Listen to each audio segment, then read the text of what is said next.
Quando você conhece o valor do que você tem, você não aceita perder o que você tem. Quando você conhece o valor do que você tem, você luta para não perder o que você tem. 2. Quando você sabe o que você tem, você luta e faz tudo o que está ao teu alcance para recuperar aquilo que você tem. Você já não tem, mas afinal ainda você tem.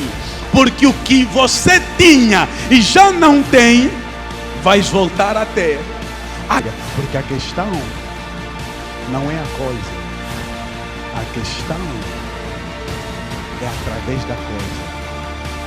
Deus é Deus através de. Deus é Deus em.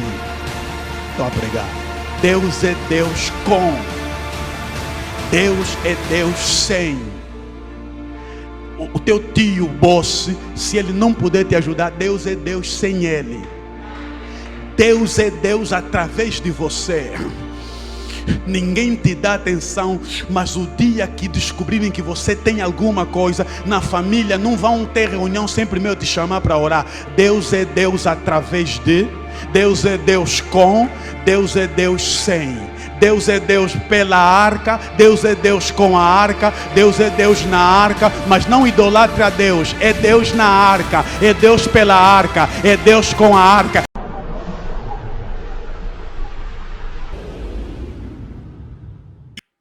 Com seres espirituais, é a batalha de um ser espiritual criado como espírito, com seres espirituais, seres fisicamente visíveis, que por meio da oração e da suspensão temporária do alimento físico, resolvem dedicar-se à oração. Quando assim se procede, tal indivíduo ou tais indivíduos estão a batalhar. Portanto, por 21 dias nós estivemos a batalhar. Não se pense, entretanto, que terminado esse período de 21 dias de jejum e oração, que tenha terminado a batalha. O cristão, a vida cristã é uma constante e insensata batalha. Se não batalharmos espiritualmente contra espíritos, contra demônios, contra forças espirituais, nós batalhamos contra a carne, é uma batalha. Quando, usando a expressão do santo apóstolo Paulo, quando ele veio mostrar o conflito, mesmo sendo ele um grande teólogo, um grande pregador, um grande ensinador, e talvez na perspectiva cristã o maior teólogo que este mundo já teve, ainda assim ele, falando na primeira pessoa, mostrou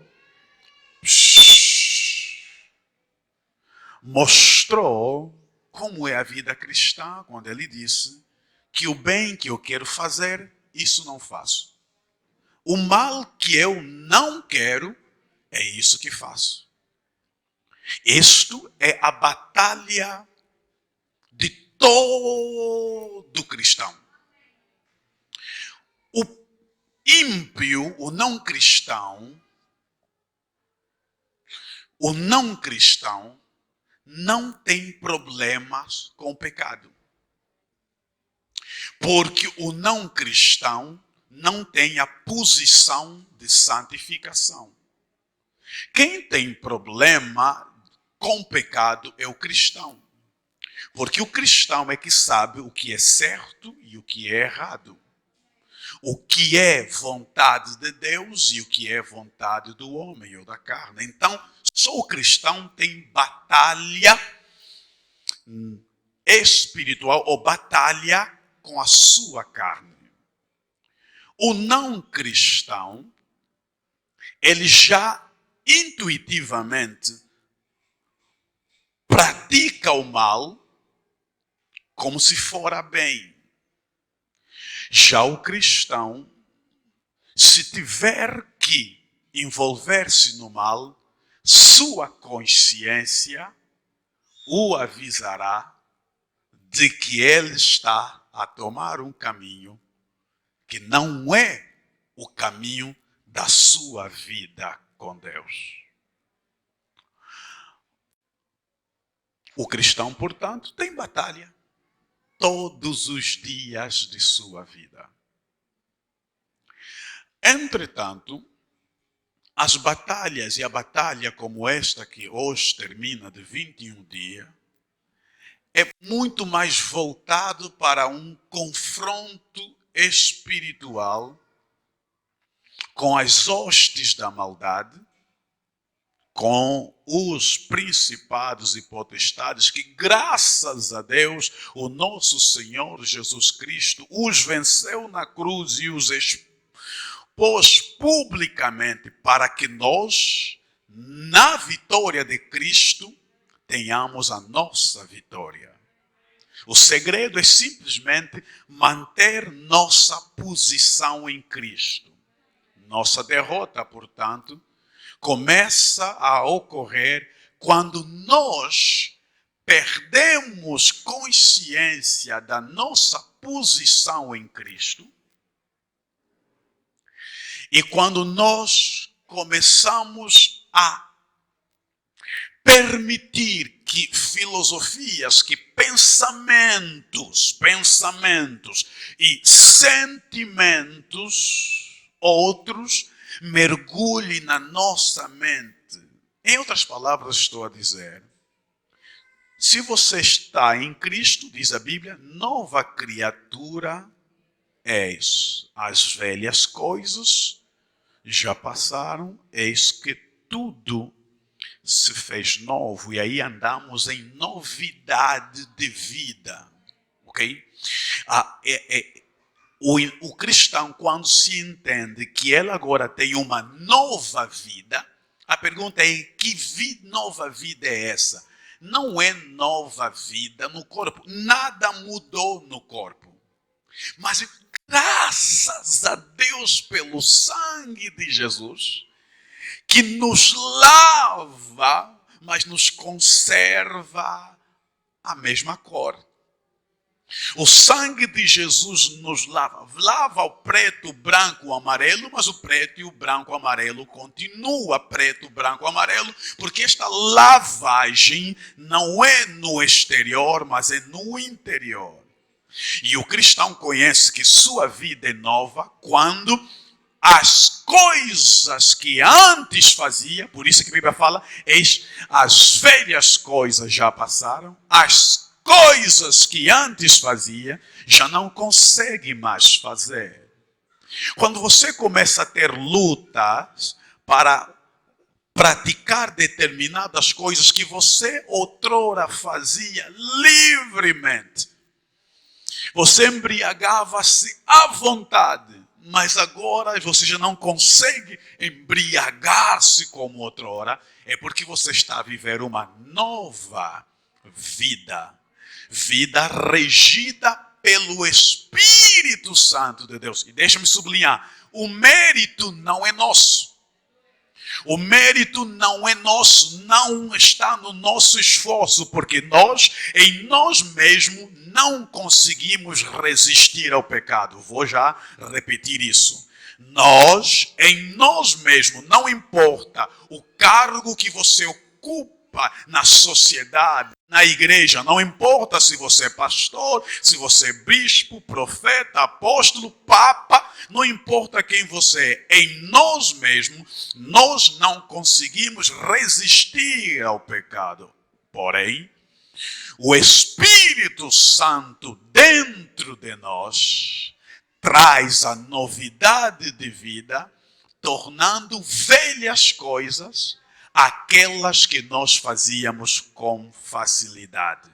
Quem consegue nesta manhã identificar dentro da sua vida coisas que indicam que ele está a viver uma nova vida?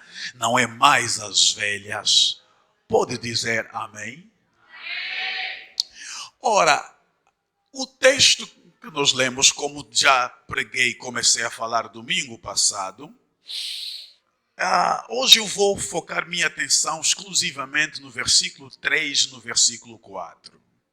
Entretanto, antes de focar a atenção no versículo 3 e o versículo 4, e eu peço ao Paulo para deixar esse texto bíblico aí na tela, antes de deixar esse texto, deixe-me recuperar um pouquinho, porque a gente tem que criar sempre contexto para que algumas pessoas desapercebidas e novas compreendam um pouquinho da história. A história é de um período em Israel. Israel é povo escolhido de Deus. Escolhido de Deus, é o povo eleito de Deus, é o povo a quem Deus amou para, por meio deles,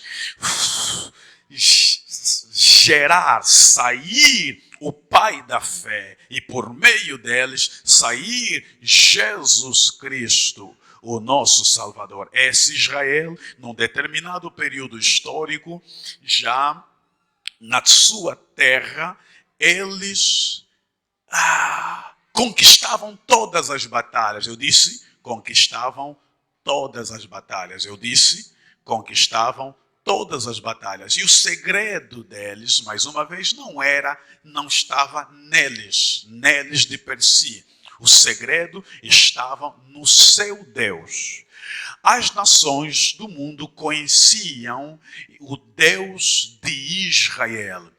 Antes, eu disse que o capítulo 5, capítulo 4 e o capítulo 6 tratam da trajetória da Arca da Aliança, que nada mais é do que uma caixa de madeira de acácia, feita, ornamentada ou barrada a ouro, com ouro, e que tinha no fim, eu não sei se o Paulo tem a imagem da Arca da Aliança, exatamente, e tinha, esta era a Arca, a configuração, como era a Arca da Aliança, era um caixote de madeira que tinha no tampo, em cima, a figura de dois seres angelicais ou dois querubins que se entreolhavam, gerando aquilo que em hebraico se chama panim el panim, face a face. Era no meio desses dois querubins que Deus falava com Moisés, seu servo, porque essa era uma figura ou um instrumento, um mobiliário do tabernáculo, e o tabernáculo era o templo móvel de Israel. Quem entendeu? Como está aqui, este caixote, esta caixa, esta Arca da Aliança, tinha nas pontas, era movida, ou continha duas varas, porque através do qual os sacerdotes, porque só os sacerdotes podiam levar, que eram os oficiais do templo, os sacerdotes, que eu mesmo quis dizer os pastores da época, os sacerdotes, 4 sacerdotes levavam esta arca, 2 em frente e 2 atrás. Isso tem significado espiritual, porque o peso da glória nunca pode ser levado por um indivíduo só. O peso da glória tinha que ser distribuído. E uma igreja só avança quando o trabalho é de equipe. Ninguém pode levar a Arca da Aliança sozinha. Ninguém tem peso para levar o peso da glória sozinha. Então o peso da glória era distribuído. Ora, era este material, era esta ferramenta, esta mobília, esta arca da aliança de Deus com Israel, que nas batalhas de Israel, os sacerdotes moviam-se, eram os primeiros a sair, pegavam a arca e iam. Se você chegar em casa e ler no capítulo anterior ao que lemos, que é o capítulo 4, você vai ver que Israel é quem começou a guerra. Israel começou a guerra. Convocaram uma guerra contra os filisteus, os seus inimigos milenares. E a primeira coisa que eles fizeram, que faziam antes, desde sempre, pegaram na arca da aliança e os sacerdotes, filhos de Eli, de que falei domingo passado, colocaram a arca da aliança nos seus ombros e chegaram num determinado vale e ali, escuta, num lado estavam os filisteus e no aqui estavam os israelitas. E quando eles chegaram com a arca aí, preste atenção, alô? Quando chegaram com a arca postados no centro, diz a Bíblia que a glória de Deus por meio da arca era extraordinária, que estremeceu aquela região toda. Escuta, estremeceu, literalmente estremeceu a terra, como se fosse um terremoto.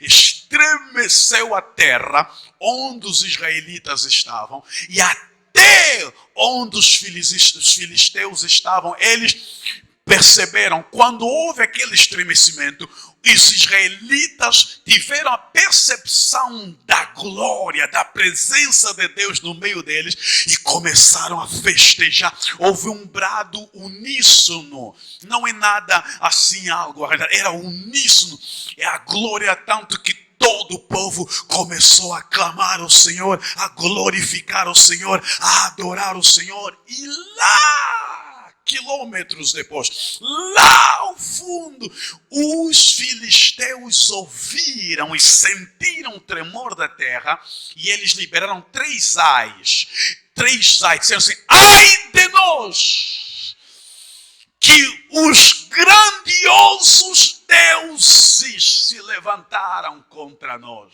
Olha só, ai de nós, se atemorizaram de tal maneira que eles sentiram que nós vamos perder a guerra e perder a vida por causa da glória que havia aí. Depois eles terão mais outro ai de nós. Oh, quem nos livrará desses deuses? E finalmente um terceiro ai. Mas algo ocorreu na mente deles. Se nós vamos morrer mesmo, já vamos morrer. Então, que morramos lutando. Eu acho que crente é quem tinha que pensar assim, e não ímpios. Que se vamos morrer, morramos lutando. Por que eu estou dizendo que crente é quem devia pensar assim? Porque o crente, infelizmente, é que tem medo de feiticeiro.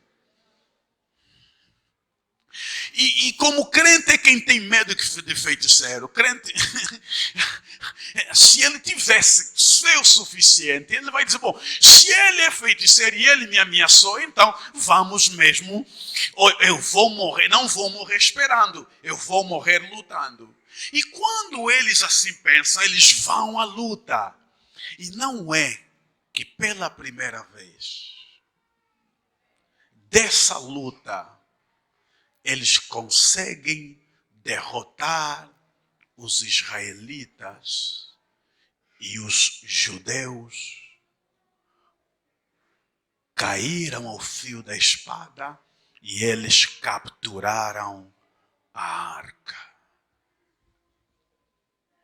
E quando capturam a arca da aliança, levam a arca da aliança como espólio de guerra até, vocês leram, a casa de Dagon, que é o templo de Dagon, e colocam no templo de Dagon, diante de Dagon, que eu já lhes falei que era o Deus dos filisteus.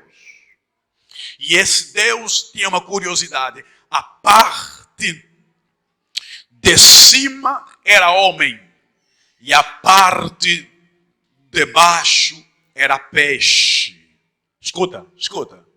A parte, este ídolo, este Deus tinha a ideia por detrás dos filisteus é que ele era como chefe dos deuses, dos filisteus, era uma figura, era como uma esfinge, que a parte de cima é homem e a parte de baixo é peixe. Vou repetir. A parte de cima é homem e a parte de baixo era peixe. O Paulo colocou aí, assim era minimamente a figura. Escuta. Quando eles capturam a arca, e eu já lhes falei isso, estou a repetir no domingo passado, e colocam a arca, quando eles tomam a arca cativa e levam e colocam a arca da aliança no lugar onde estava o seu Deus, isso tinha um significado espiritual para eles. Porém, presta atenção, que no capítulo 4, Israel é derrotado pelos filisteus e a arca é levada. A arca da aliança diante de Dagon, no dia seguinte, após terem colocado Dagon, a arca aí, eles vêm e encontram que este Deus, Dagon, estava com seu rosto em terra. E diante da arca, diz as Escrituras que eles pegaram o Deus e voltaram a colocá-lo no seu lugar. Era um lugar específico, particular. Como aqui é o lugar do púlpito. O púlpito não fica no meio, o púlpito não é de lado, o púlpito é sempre aqui. Então colocaram novamente no lugar.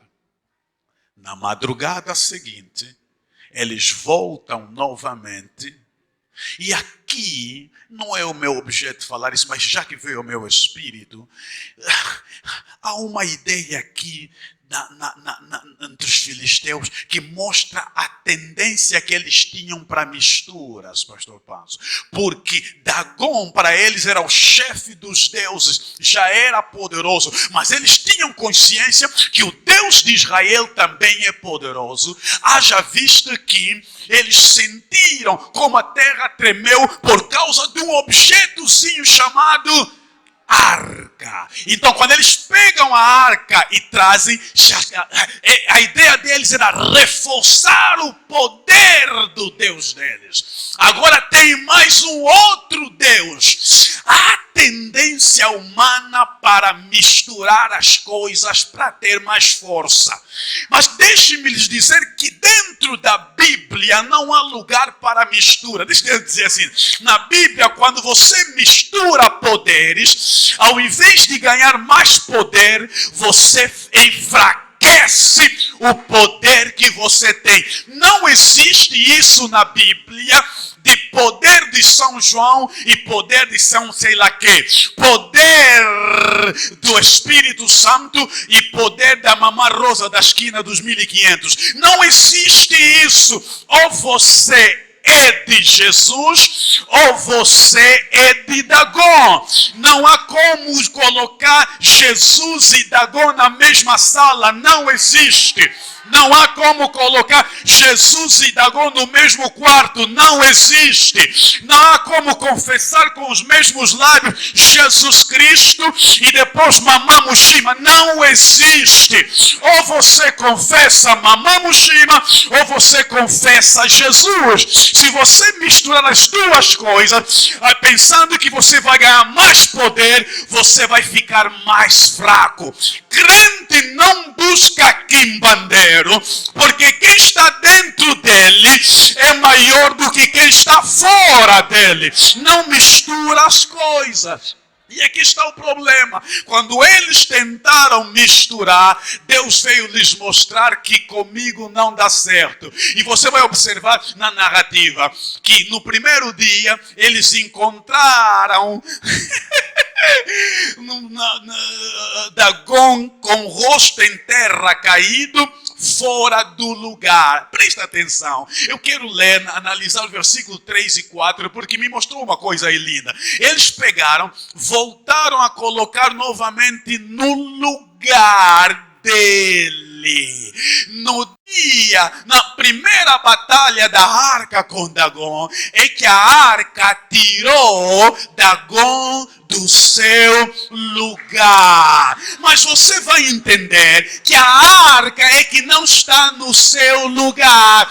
A arca está no templo de dele. Só que quando você coloca a arca da aliança de Deus no templo de Dagon, ele vai tirar Dagon do seu lugar para dizer que mesmo no teu lugar eu te dou surra. Está entendendo? Mesmo no teu campo de atuação, você não tem poder.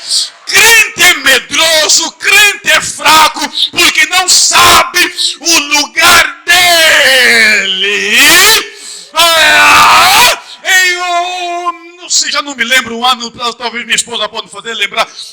Nos anos passados, nós já desafiamos Quimbandeiro, que Quimbandeiro estava a fazer, era ao lado da igreja de um amigo meu, Quimbandeiro, disse: eu vos dou 2 dias para fechar a igreja. Meu amigo foi jejuar. Isso é bom, isso é coisa boa. O cristão gosta de desafio. Quando o bruxo desafia crente, estou a falar crente, não estou a falar cliente. Crente, não estou a dizer cliente de igreja. Quando o quimbandeiro desafia crente, crente diz amém, é convite para jejuar. Nesse jejum que ele foi fazer, ao invés da igreja ser fechada, o quimbandeiro pegou uma doença que ele mandou as filhas ir chamar o pastor para ir orar, e o pastor disse: na tua casa eu não entro. Quer pedir perdão? Vem aqui na igreja. Ele teve que entrar no lugar que ele não conseguiu fechar. Teve que entrar no lugar que não conseguiu fechar. Posso pregar? Terem te tirar do lugar, mas alguém vai ter que entrar no lugar que querem fechar. Alguém vai ter que comer da comida que querem impedir que você... Ok, vamos lá. A arca tirou ele do lugar. O primeiro dia era a guerra do lugar. Lhe tirar do lugar. Essa é a primeira coisa que Deus sempre vai reivindicar. Não tenho tempo para isso. Essa questão do lugar, ela acompanha. Lembra quando... Depois eles deram conta que essa arca aqui é perigosa. Vocês leram no texto passado, na vez passada eu li, nós lemos, que eles, no dia seguinte, no capítulo 6, quando tiraram a arca do lugar, todos de Asdod apanharam hemorroida.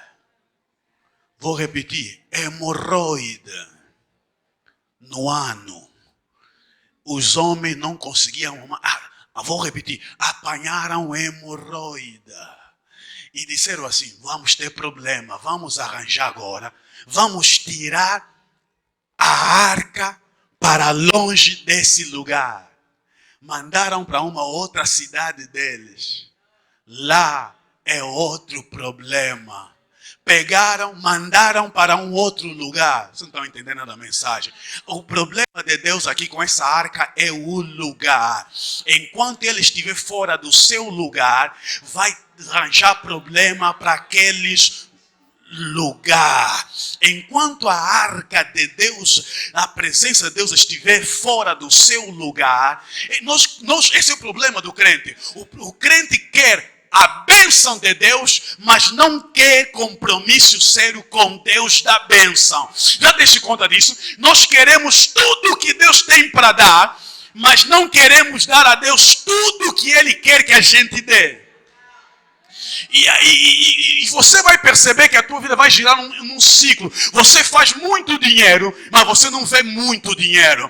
Você trabalha e se cansa muito, mas você não tem qualidade de vida, porque você afastou, tirou a presença de Deus de longe do seu lugar, mas é a presença que está a procurar o lugar dele. Enquanto a presença de Deus não encontrar o seu lugar, você pode fazer muito dinheiro, vai faltar sempre uma coisa. Você pode ser uma bênção lá fora, aqui dentro é só problema, dentro da tua família. Preste atenção. No capítulo 4, os filisteus venceram Israel. No capítulo 5, a arca venceu Dagon.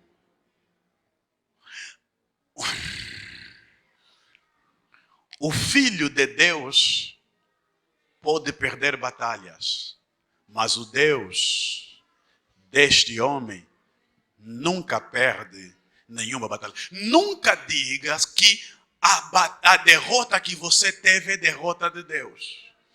Você quem foi derrotado.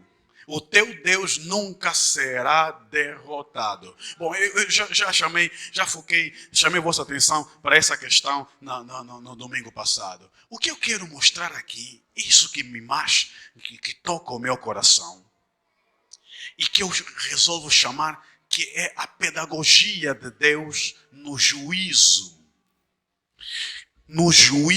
dos homens. Isso me chama a atenção. Mas primeiramente vamos só analisar uma coisa. Essa palavra aqui, o versículo 3 diz assim: eis que Dagon estava caído. Versículo 3, Paulo, coloca aí. Eis que Dagon estava caído. Olhem para mim, vou terminar. Olhem para mim. A estátua de Dagon é que estava caído. Está aqui. Eis que Dagon estava caído com o rosto em terra. O versículo está a dizer que Dagon estava caído. A Bíblia está a mostrar que a reação dos filisteus não é a reação de uma simples estátua que caiu. A Bíblia está a mostrar, está a dizer que o que caiu é Dagon. Mas vamos olhar, usar nossa imaginação. O que caiu é Dagon ou é a estátua de Dagon? Mas a estátua de Dagon está a ser chamada Dagon. Ou seja, essa estátua não é só estátua. Há um espírito por detrás dessa estátua. E se há um espírito por detrás dessa estátua, quando essa estátua cai, então é o espírito que caiu. Nessa batalha não estamos a orar. Tem gente que vai cair. Quando ele cair, é o espírito que caiu. Eu vi um profeta de Deus que profetizou para um casal e ele diz assim: na tua casa chique, mas sempre aparece rato. Não é verdade? Eles olham, vive num condomínio de luxo, mas sempre aparece. Eles não entendem nada. Aí ele disse: agora vou te revelar o mistério. Esses ratos não são ratos. Essa estátua, você não está entendendo nada. Essa estátua não é estátua. E ele diz assim: esses ratos não são ratos. E ele diz: a prova é, se você quiser, como homem de Deus, eu vou orar agora. Há 2 ratos que vai morrer, vai fazer um cheiro ruim na tua casa. Vão morrer os 2 ratos. Mas quando esses 2 ratos morrer, você vai sentir um mau cheiro. E é necessário que isso. Quando esses 2 ratos morrer, você depois vai receber uma notícia de 2 indivíduos que já não explico mais nada. Ou seja, não é eu. Ele diz: já não explico mais nada. E você também já entendeu. Quando ele libera essa palavra, ele diz: pastor, e eles, porque quem está a receber para você já sabe, depois de uma semana, os 2 ratos morrem. Uma semana depois de que os 2 ratos morrem, 2 ratos morrem. Ou seja, 2 ratos morrem em casa e lá fora, 2 espíritos morrem. Então, aqui a Bíblia está a me fazer entender que esse Dagon não é estátua só. E o que vai me mostrar que esse Dagon não é estátua só é que essa arca também não é arca só.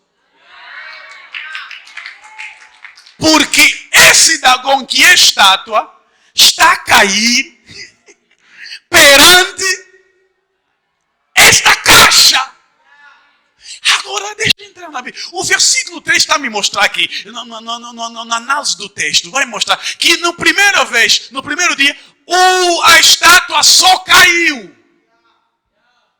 Não partiu. Só caiu. Que eu já lhes falei. Que é só saiu do lugar. E a arca continuou no lugar. Deixa-me dizer uma coisa. O teu Deus continua no seu lugar. Deixa eu pregar para alguém. Não importa o que está acontecendo contigo, o que acontece na tua família. O teu Deus nunca saiu do lugar e nunca vai sair. Pode acontecer tantas coisas ao teu redor, mas vou dizer que o teu Deus, não importa o diagnóstico de saúde que você recebeu e que te atormenta, mas vou dizer que o teu Deus nunca saiu do lugar. Não importa o mau sonho que você tem tido, o mau sonho que você já viu o teu caixão, mas o teu Deus, ele nunca saiu do lugar. Preste atenção no que eu estou a dizer. A primeira vez é só para lhe tirar do lugar. E eles colocaram novamente no lugar. Mas você não pode colocar ele novamente no lugar, quando eu já lhe tirei no lugar.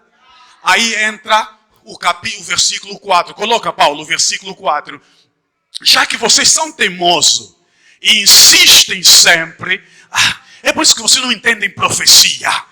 A profecia pode levar dias, pode levar semanas, pode levar meses. Se a profecia que você recebeu é que Deus vai te dar vitória sobre os teus inimigos, vai te dar vitória. O problema é que você não está a viver ainda o cumprimento da profecia e você tem medo. Quando... Olha o seu versículo 4. Levantando-se de madrugada, no dia seguinte, pela manhã, eis que Dagom jazia caído com o rosto em terra diante da arca do Senhor, e a cabeça de Dagom e ambas as palmas das suas mãos estavam, não é partidas. Não é partida. Há uma diferença entre partida. Partida é quando parte com a queda. Dagom não partiu, isso não partiu com a queda. Cortaram a cabeça e ambas as palmas das suas mãos. Presta atenção. No primeiro dia, lhe tiraram do lugar e vocês colocaram novamente no lugar. Eu já lhe tirei do lugar, que é para mostrar que onde eu estou, ninguém pode ficar naquele lugar. Já que vocês são teimosos e insistem, agora vocês vão encontrar ele de maneira que você não consegue mais colocar no lugar. É cabeça cortada e as mãos. Você vai perceber no versículo a seguir que desde aquele dia, nunca mais, séculos, séculos, eles conseguiram entrar no lugar onde ele ficava. Desde aquele dia, a disputa aqui é lugar. Você não sabe o que Jesus fez no dia que entrou na tua vida. Desde aquele momento, ela começa a reivindicar o lugar. Se o lugar é dele ou outra coisa está lá, ele vai lutar pelo lugar. A razão por que o meu Deus não está te deixando em paz com a tua consciência é só por causa do... Você já fugiu de todas as formas, mas há sempre um lugar onde eles estão aí te apontar. Mas meu Deus, como é que eu vou pregar? Como é que eu vou falar então na mensagem? Aqui está. Isso mexeu comigo. Aqui está. Partiu. E já não conseguiam mais voltar no lugar, nem colar. Talvez você não está a entender a profundidade. Eu falei no princípio. Dagom, cabeça, da parte de cima é homem, da parte de baixo é peixe. E o teu texto está a dizer que a cabeça e as palmas das mãos quer dizer que essa parte aqui é o que Deus tratou de... A parte que é peixe, deixou. A parte que é homem,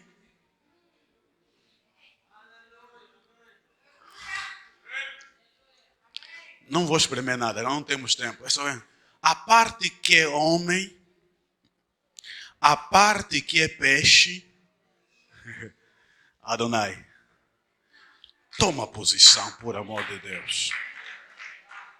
Nós estamos a ter medo de pessoas, de espíritos, que o que ficou é só a parte que é peixe. A parte que é homem.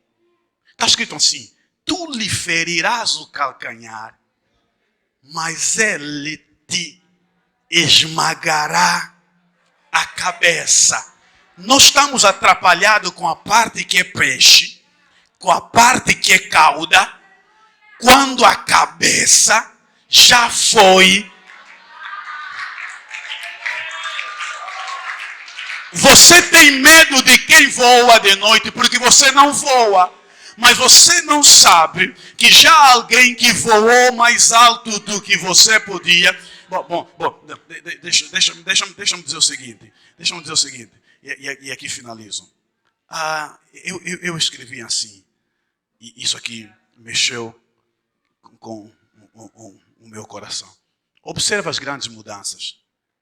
No versículo 3 e versículo 4. No versículo 3, eles tornaram a pôr Dagom no seu lugar. No versículo 4, já não havia Dagom inteiro para ser colocado no lugar.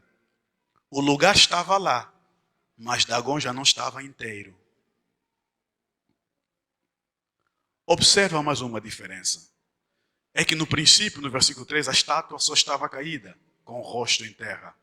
Não tinha nada quebrado. Mas no versículo 4, como a cabeça de Dagom e as palmas da mão estavam completamente cortadas. Olha agora onde Deus começa a me abençoar. Os filisteus, no capítulo 4, humilharam os judeus. No capítulo 5, Deus humilha a Dagom. Eu não sei quem humilhou mais.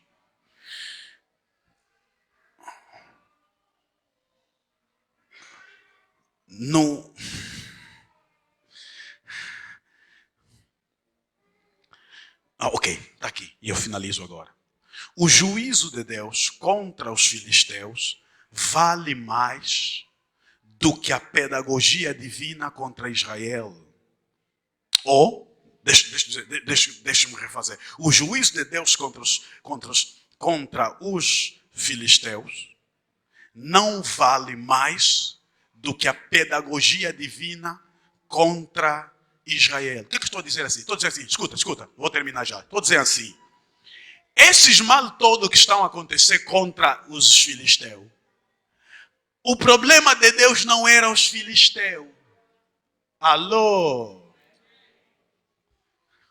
Pastor Ribeiro, vem. O problema deles não era de Deus, não é os filisteus. Porque Quem mais vem? Vem, Mardoqueu. Quem é que tem cara de filisteu aqui? O problema de Deus não é com os filisteus. Mas como assim, pastor? Eles é que Deus derrubou Dagom. Diga comigo, Dagom caiu. Deus derrubou a Dagom. Deus mandou hemorroida ao povo todo. Mas eu estou a dizer que o problema dele não é. O problema de Deus não é contra ele. O problema dele é esse. Por quê? Porque os judeus sabem o que perderam. Não sabem o que conquistaram. De tal maneira não sabem o que conquistaram, que estão a colocar o que conquistaram diante de Dagom. Estão a arranjar problema para Dagon. De tal maneira não sabem o que conquistaram, que quando o problema começou a se tornar intenso, adivinha, vamos fazer rato de ouro, não sei lá o que, vamos enviar junto com a arca para ter misericórdia. Você não sabe. Você nem sabe que a arca não se leva no carro, a arca se leva nos ombros. Você não sabe o que você...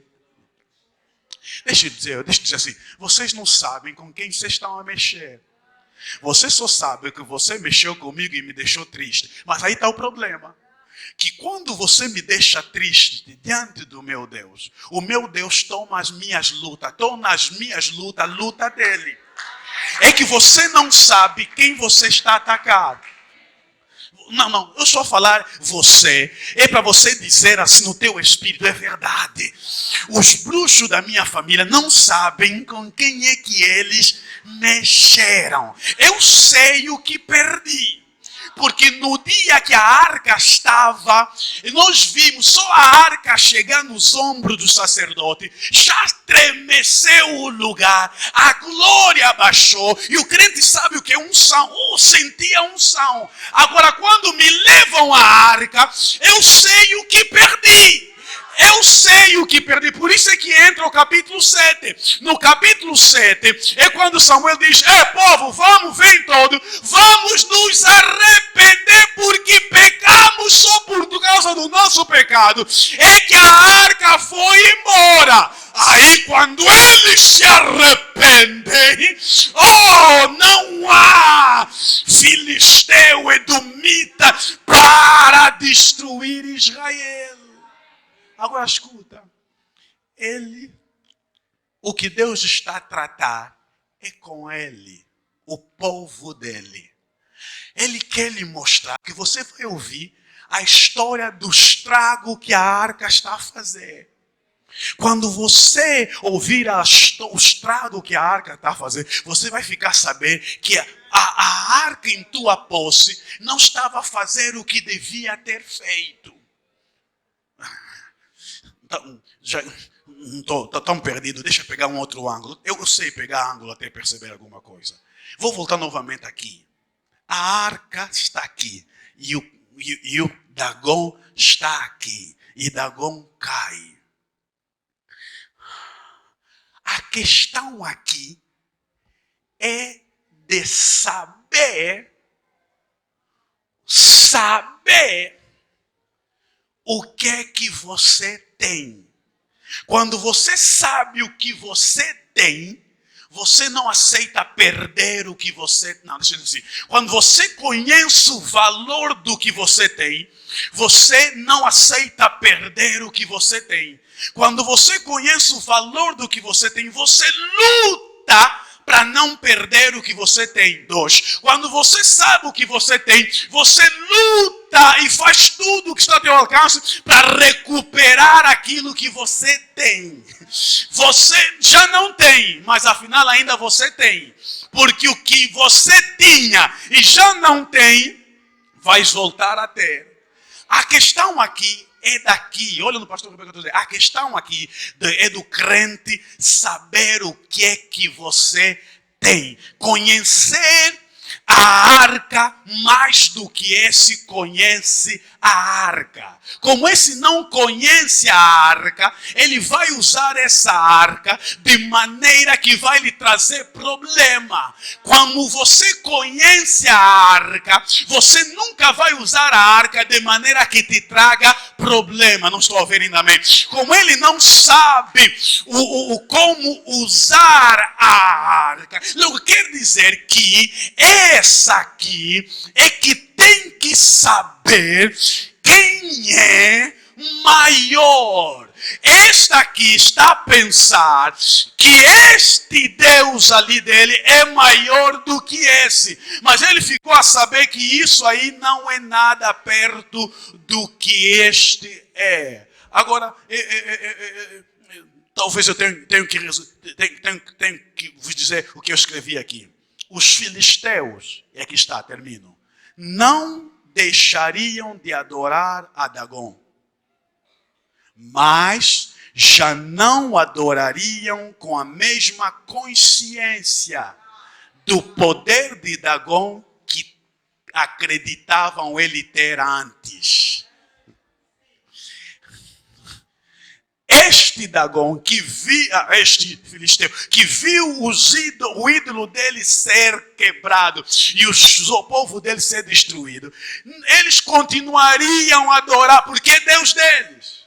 Mas já não adorariam mais com a mesma consciência. Agora tenha consciência de que em Israel, uma caixa, um caixote parece caixa de lixo, que é tudo menos caixa. Agora eu viro para aqui.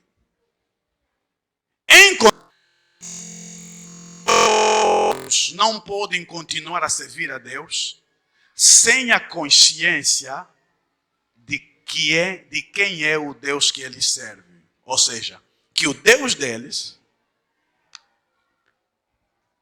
é Deus até... Olha o que eu vou dizer. Pastor, vem cá.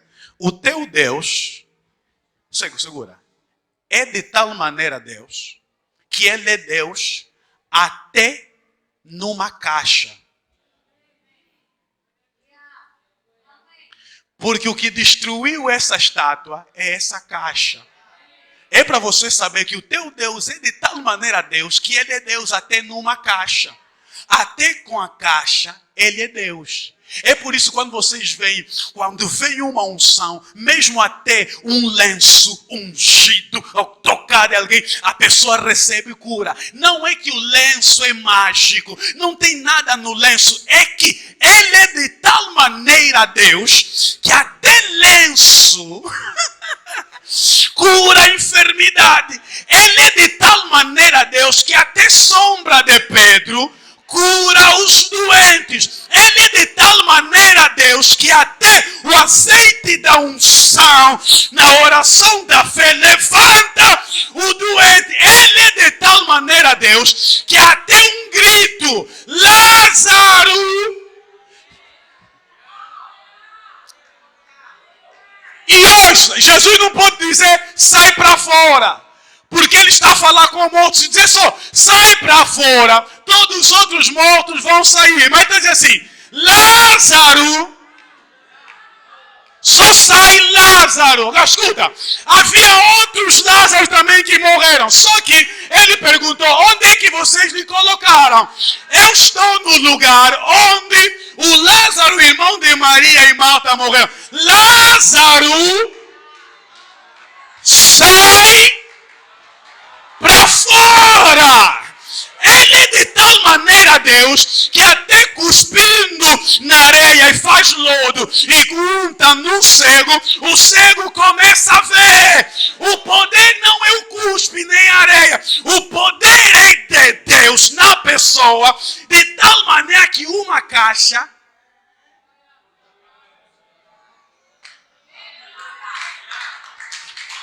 então a pedagogia, Deus é que quer ensinar para esses crentes, para esses judeus, que o Deus que você serve é de tal maneira Deus, que até um caixote, até uma caixa, bracacenela, brocama, yebrocalexera, brana, irobrosa, macateba. Deus é de tal maneira Deus. Lembrei-me agora que uma vez no Brasil, eu acho que minha esposa estava lá,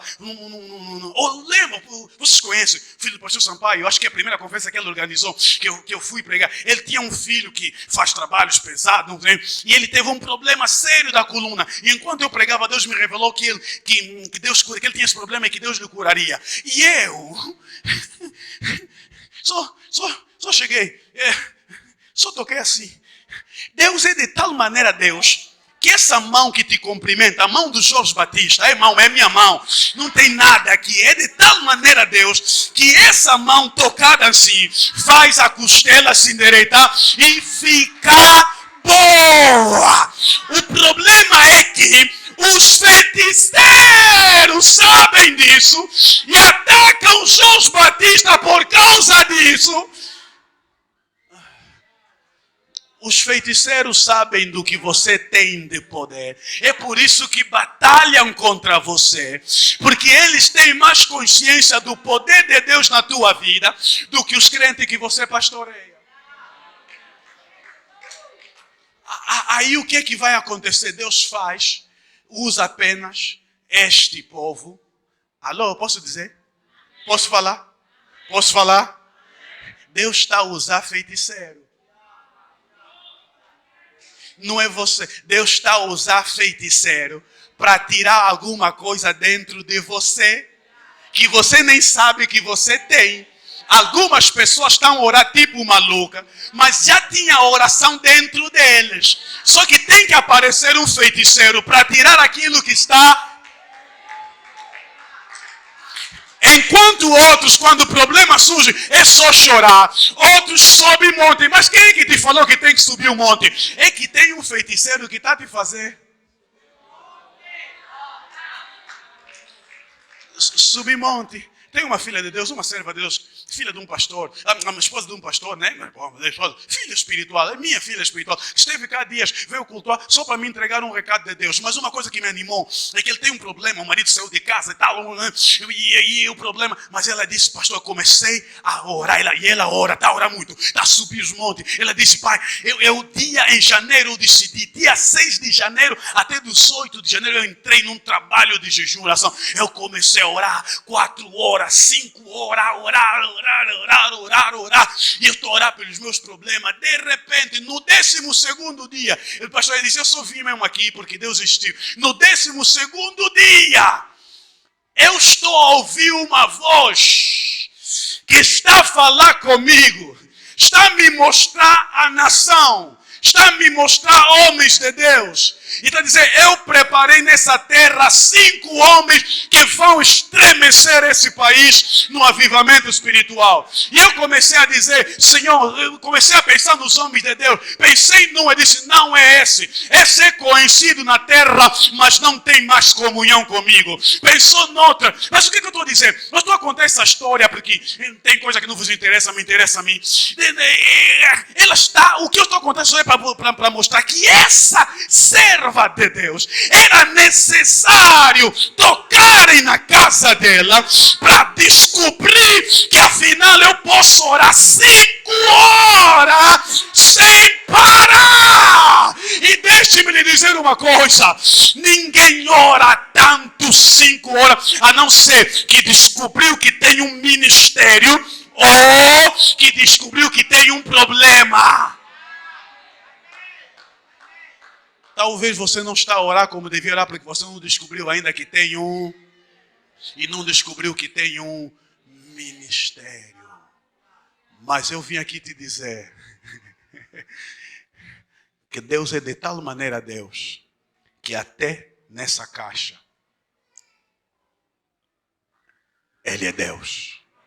Se comporta como Deus. Ele é de tal maneira Deus, que até sem essa caixa, porque houve um momento que a arca que era sempre levada na batalha, não se levou a arca. Mas tem um homem de Deus que, sem esperar a arca, foi, atacou os inimigos e Deus lhe deu uma grande vitória. Porque a questão não é a coisa. A questão é através da coisa. Deus é Deus através de. Deus é Deus em. Estou a pregar. Deus é Deus com. Deus é Deus sem. O teu tio, boss, se ele não puder te ajudar, Deus é Deus sem ele. Deus é Deus através de você. Ninguém te dá atenção, mas o dia que descobrirem que você tem alguma coisa na família, não vão ter reunião sem primeiro te chamar para orar. Deus é Deus através de, Deus é Deus com, Deus é Deus sem. Deus é Deus pela arca, Deus é Deus com a arca, Deus é Deus na arca, mas não idolatre a Deus. É Deus na arca, é Deus pela arca, é Deus com a arca. É simplesmente, não idolatre Jorge Batista, é Deus através. Oh, aleluia! Eu disse que começa a temporada dos milagres na Adonai. Vocês ouviram o testemunho? Bastou a palavra do pastor Panzo a dizer que vocês vão e vocês vão testemunhar. Assim eu estou a vos declarar, porque já comecei, eu recebi ontem. Eu vou orar pelo dinheiro de algumas pessoas. Cuida! A casa que você está vendendo e não tem cliente, próxima semana vai vender. Eu estou, fica em pé, porque agora eu quero vos mostrar, apenas por uma oração simples do Jorge Batista, você vai testemunhar.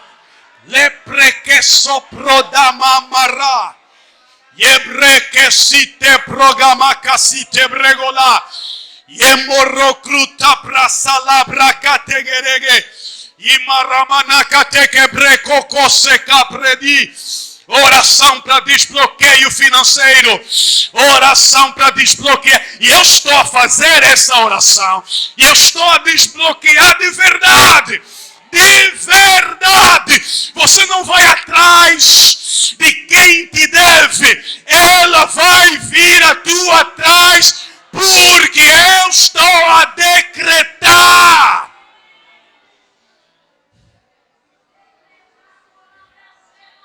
Adonai não está a pegar, Adonai não está a pegar. Eu estou a falar, eu estou a desbloquear milhões. De quê? Kwanza. Eu estou a desbloquear milhões. De quê? Euro. Eu estou a desbloquear milhões. De quê? Dólar. Eu só estou a falar. Se você também não está a entender e não está